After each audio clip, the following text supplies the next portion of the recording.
अस्सलाम वालेकुम क्लास। आज हम पढ़ेंगे 2.2 interaction of GI system with other systems. Gastrointestinal system जिसका काम क्या था आपकी बॉडी के अंदर होम्योस्टेसिस बैलेंस को मेंटेन रखना। आपकी बॉडी के अंदर जितना भी डाइजेशन का प्रोसेस है वो कौन कर रहा है? Gastrointestinal system, GI system. अब ये कोई भी आपकी बॉडी का सिस्टम अकेला काम नहीं करता, वो एक दूसरे के ऊपर डिपेंडेंट होते हैं। आपकी बॉडी के अंदर कार्डियोवैस्कुलर सिस्टम है, मस्कुलर सिस्टम है, रीनल सिस्टम है, तो ये एक दूसरे के साथ मिलके काम करते हैं।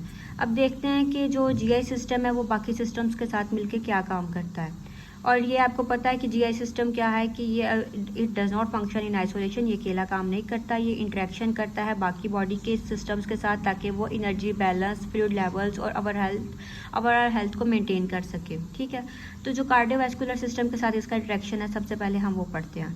कार्डियोवैस्कुलर सिस्टम को आपको पता है किसके ऊपर कंपोज्ड है? हार्ट के ऊपर। और इसका मेन फंक्शन क्या है कि पूरी बॉडी के अंदर ब्लड सप्लाई करना और ऑक्सीजन इस तरह पे सप्लाई होता है। तो जीआई सिस्टम और कार्डियोवैस्कुलर सिस्टम किस तरह मिलके काम करते हैं कि जो जीआई सिस्टम के अंदर स्मॉल इंटेस्टाइन के अंदर ये जितने भी न्यूट्रिएंट्स हैं रिलीज होते हैं ना, glucose, amino acid, fatty acids वगैरह, ये अब जितने भी न्यूट्रिएंट्स होते हैं इन्होंने ब्लड में शामिल होना होता है। और अब पूरे ब्लड को पूरी बॉडी के अंदर कौन रेगुलेट कर रहा है? Cardiovascular system. तो जीआई सिस्टम से न्यूट्रिएंट्स निकलते हैं स्मॉल इंटेस्टाइन में, और स्मॉल इंटेस्टाइन से फिर कार्डियोवैस्कुलर सिस्टम जो होता है वो पूरी बॉडी के अंदर इन न्यूट्रिएंट्स को लेके जाता है ताकि सारे न्यूट्रिएंट्स हर एक सेल तक पहुंचे और हर एक सेल अपना फंक्शन परफॉर्म करे।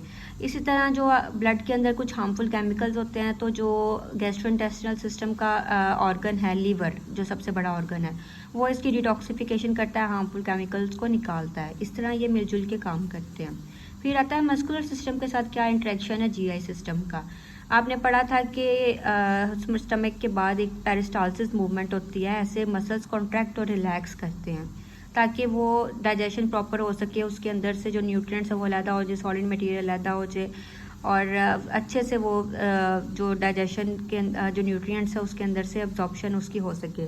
तो मस्कुलर सिस्टम यहाँ पे इंटरेक्ट करेगा जीआई सिस्टम के साथ पेरिस्टालसिस के अंदर ताकि न्यूट्रिएंट्स, प्रोटीन्स और कैल्शियम डाइजेस्टिव सिस्टम के अंदर से निकल के मसल रिपेयर के लिए भी जाएं और कॉन्ट्रैक्शन भी परफॉर्म करें ताकि वो खाना आपके अंदर अच्छे से हजम हो सके। और जो आपके मसल्स के अंदर कोई भी मसला है, उसकी कोई अगर काम नहीं कोई सही कर रहा या कुछ भी उसके अंदर कोई भी इशू है तो वो इसकी रिपेयर में भी काम हेल्प करता है। उसके बाद आता है रीनल सिस्टम जिसको हम कहते हैं किडनीज़।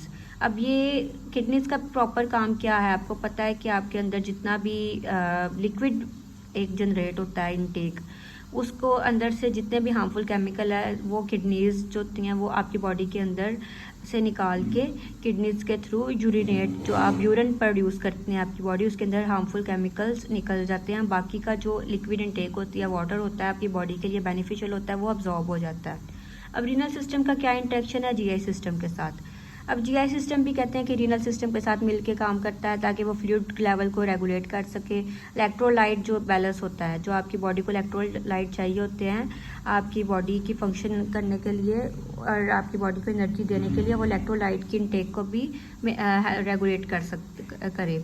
तो जो जीआई सिस्टम है वो क्या करता है कि अब्जॉर्ब करता है वाटर को डाइजेस्टेड फूड से, जो आपकी स्मॉल इंटेस्टाइन से जो मूव हो जाता है ना लार्ज इंटेस्टाइन में फूड, वहाँ से पानी को निकालता है और फिर वहाँ से वो किडनीज़ के अंदर उस पानी को भेज देता है ताकि उन किडनीज़ वो जो पानी उसके पास गया उसको फिल्टर कर सकें और जो पानी आपकी बॉडी के लिए बेनिफिशियल है उसको आपकी बॉडी में अब्जॉर्ब कर दे और बाकी जो हाइड्रेशन स्टेटस है आपकी बॉडी को जितना वाटर रिक्वायर्ड होता है उसको मेंटेन करके रखे और बाकी जितना केमिकल है उसके अंदर वो यूरिन के थ्रू उसको रिमूव कर दे।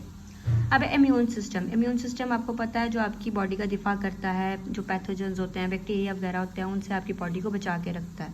अब जीआई ट्रैक्ट जो है गैस्ट्रोइंटेस्टिनल सिस्टम, ये क्या करता है कि इंटेस्टाइन के अंदर ख़ास तौर पर फर्स्ट लाइन ऑफ डिफेंस कि आपकी बॉडी को बीमारियों से सबसे पहले आके जो है वो क्या आप यहाँ पे आके इंटेस्टाइन्स के अंदर प्रोटेक्ट करके रखता है बैक्टीरिया वगैरह से। पैथोजन यही है ना, जो हार्मफुल बैक्टीरिया वगैरह, उनसे आपको बचा के रखता है।